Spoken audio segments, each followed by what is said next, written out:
My name is Jenn Desmond, and this is my final project for Communication 480 with Professor Shelton. Over the course of this semester, I have learned a great amount about investigative journalism, the media's role in criminal cases, and the impact that the media can have on jurors, defendants, and the entire case. From analyzing the role of videotaping and airing trials, someone's past behavior, and whether race has anything to do with convictions, how the media covers a trial and decides what to report on can have lasting effects on our perception of anyone involved in the case. Something that stood out to me that I have noticed that the media does frequently is really emphasizing character evidence in a person's history. Before this class, I didn't know character evidence was a thing.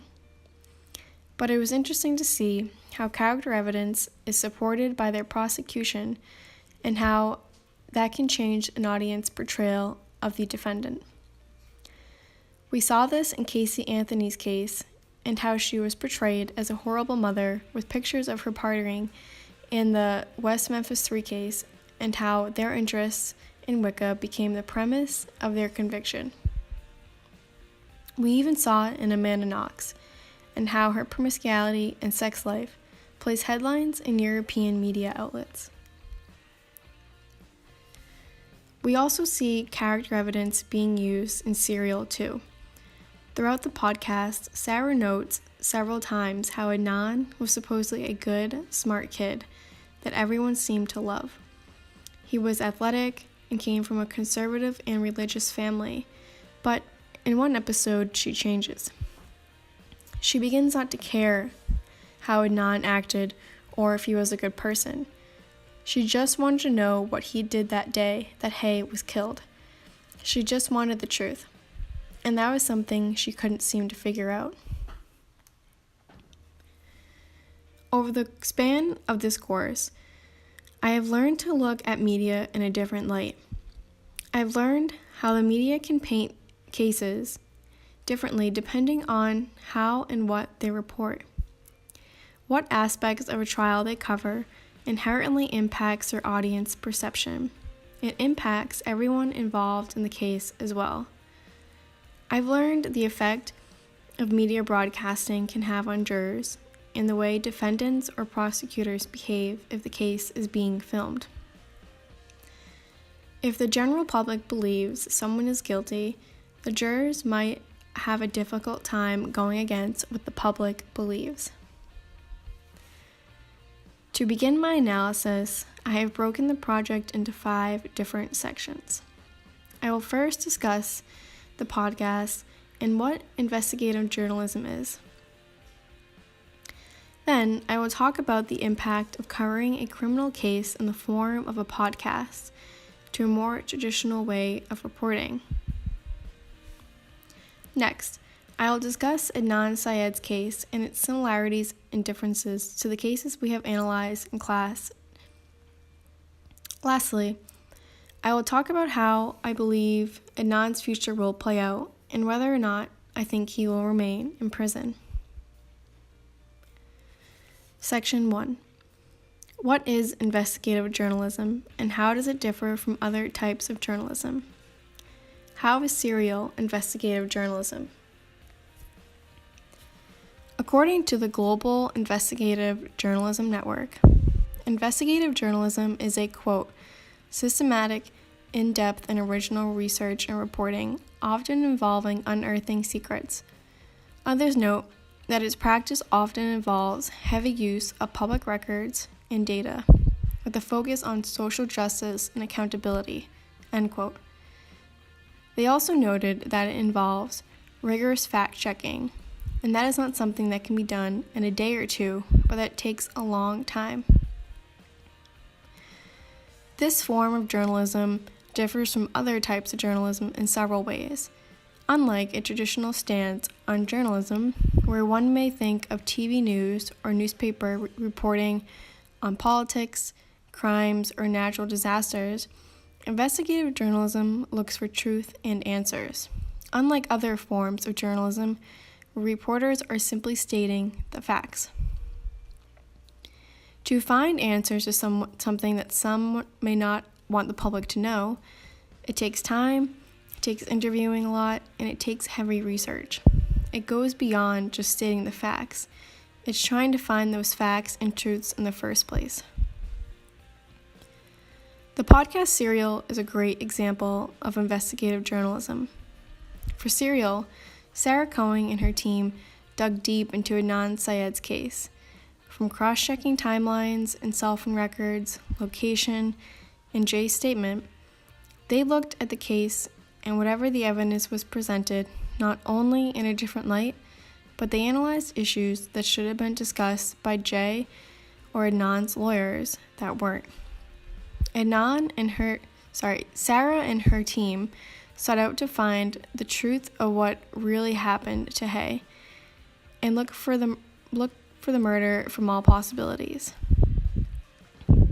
The podcast opened Adnan's case to the public and discussed whether or not Adnan received a fair trial and if the evidence was worthy enough of sending him to jail.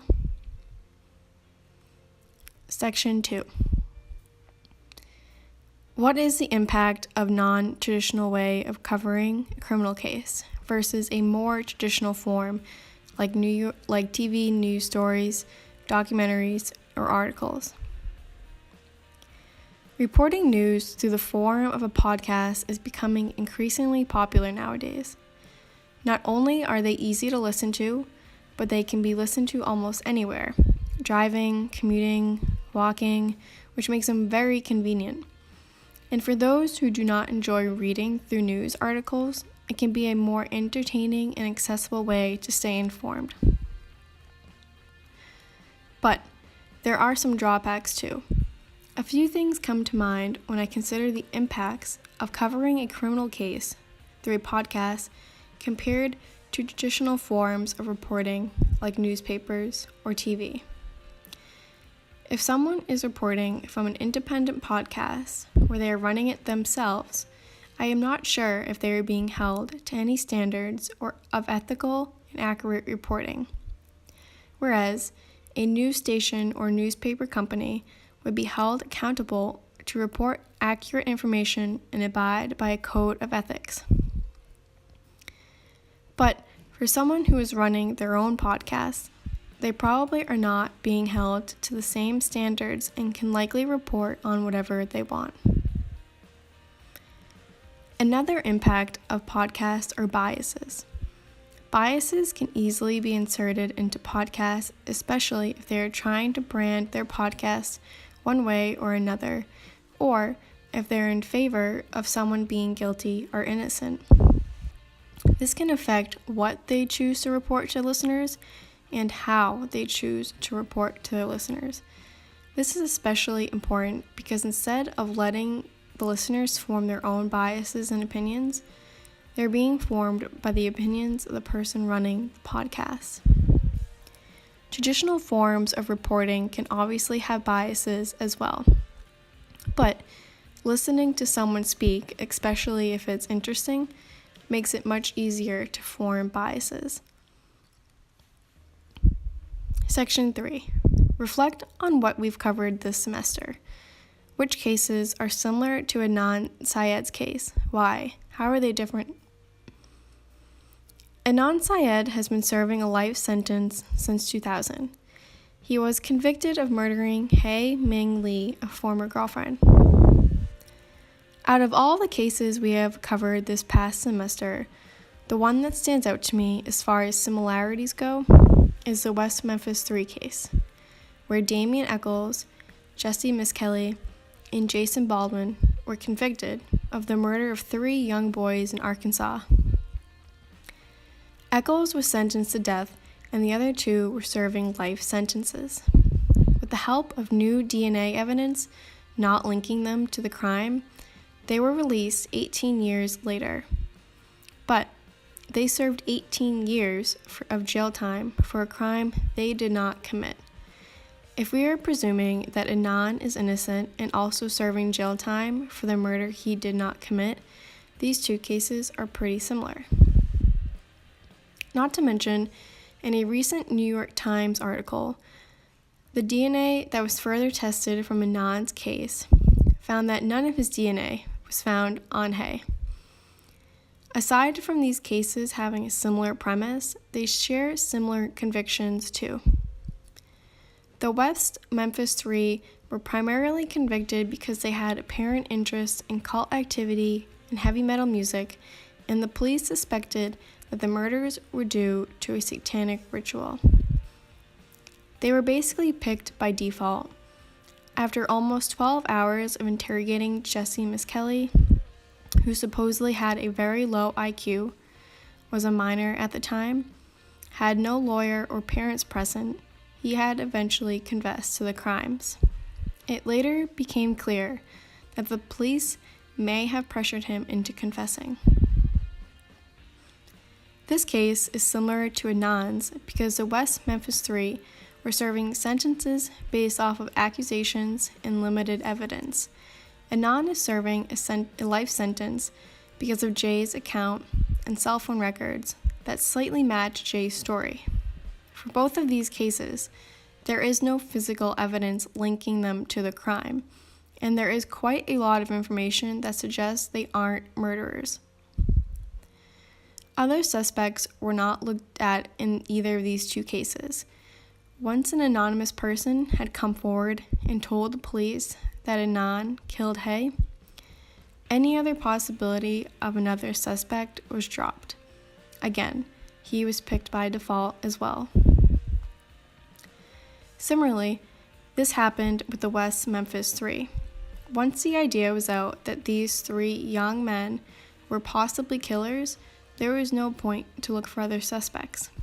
David Protest, a professor at Medill School of Journalism at Northwestern University and president of the Chicago Innocent Project, discussed the West Memphis Three case and says, quote, "The idea that these three young boys could have been killed by an unknown person or persons is almost as awful as the death themselves, because the entire community is petrified by the idea of killers roaming loose," end quote.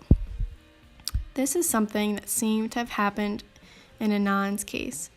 Once a person points the fingers to Adnan, and suddenly he is the only suspect.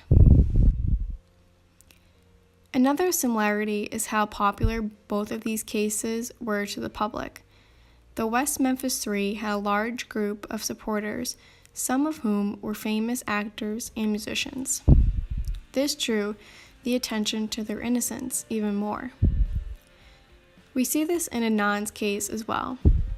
The New York Times says, quote, "It was downloaded more than 100 million times and won a Peabody Award, turning the case into a topic of national conversation," end quote. Similarly, without Serial, perhaps Adnan's case wouldn't have been so well known.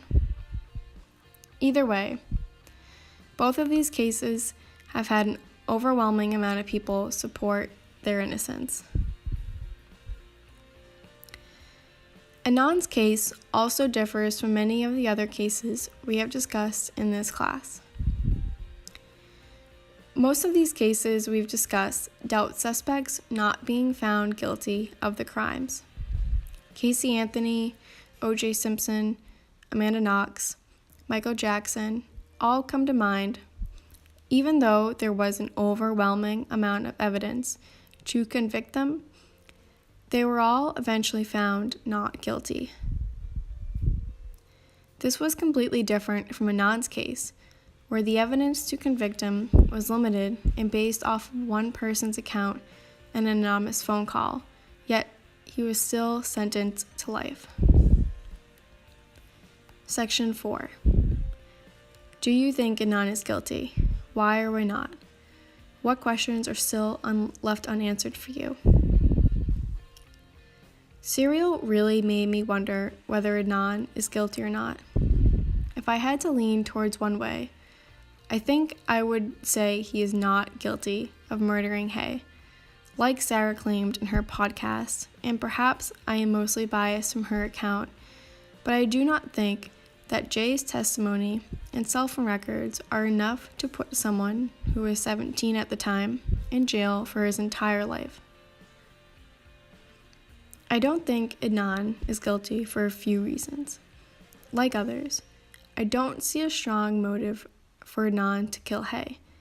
From what others have claimed, he seemed like a normal high school guy. No criminal past, no odd behavior. I have a hard time believing that he became so angry at Hay that it was enough to murder her. The interview where The Intercept interviews Kevin Urich, the lead prosecutor in Adnan's trial, says that this murder was a classic domestic violence murder, but there was no actual signs or evidence pointing to that. I also have a hard time believing a lot of Jay's testimony. Considering it changed so many times, Serial does a good job at laying out Jay's story and how and where and what all happened and what changes several times from his first testimony to his third. For instance, at 3:40 p.m., Jay claims that Adnan showed him Hay's body in the parking lot at Best Buy, but then that time changes to 3:55 p.m. In one of the interviews with Jay by The Intercept, he claims that Adnan had actually showed him Hay's body at his grandmother's. He says, quote, "I saw her body in front of my grandmother's house where I was living. I didn't tell the cops it was in front of my house because I didn't want to involve my grandmother," end quote. This is fairly important information that Jay had lied about, so what else is he lying about? I also found it odd that Adnan supposedly told Jay he was going to kill Hay. Jay and Adnan weren't close friends. They had hung out a few times and that was it. Why would Adnan say something like that to a person he's barely friends with? How would such a thing even get brought up? Since Adnan and Hay had been broken up, both dating other people, why would Adnan say something like this to Jay? It seemed like Jay may have made it up to give himself a backstory.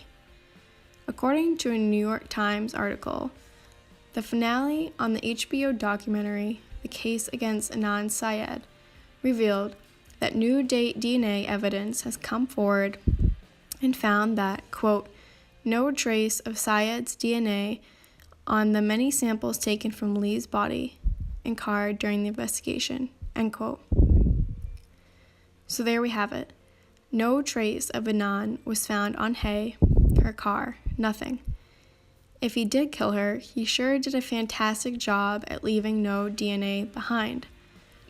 I wonder if Jay's DNA was tested.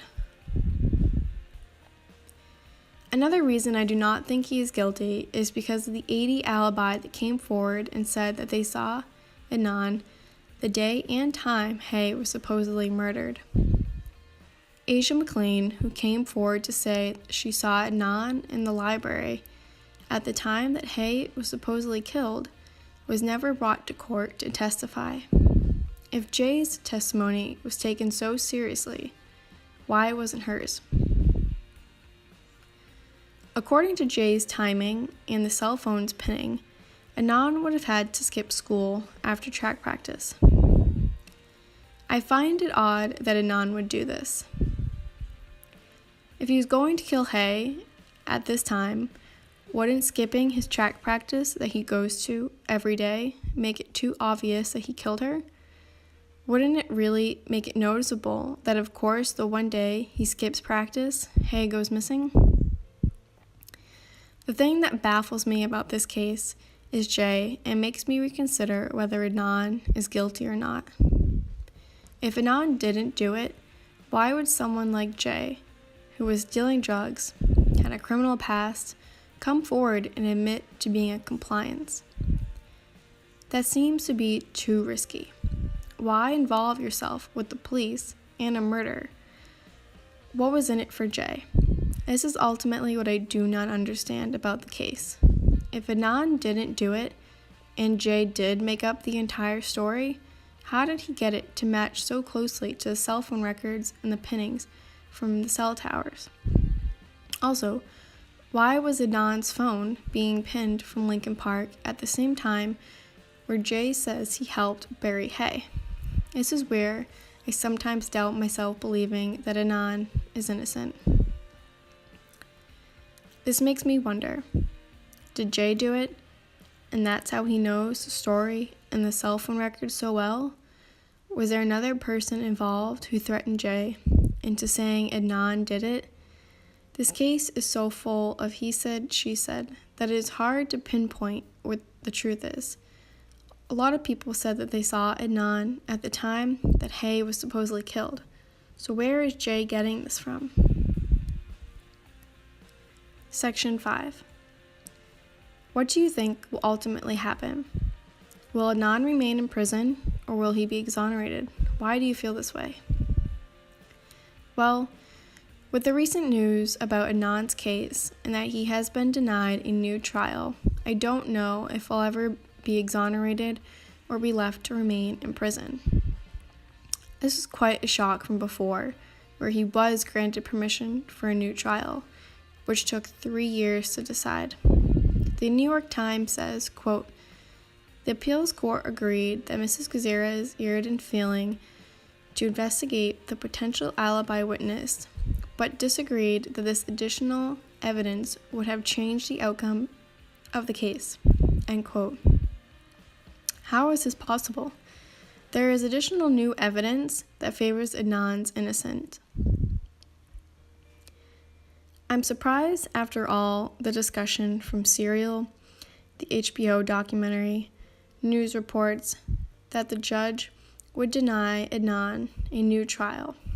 But at the same time, I guess I am not surprised.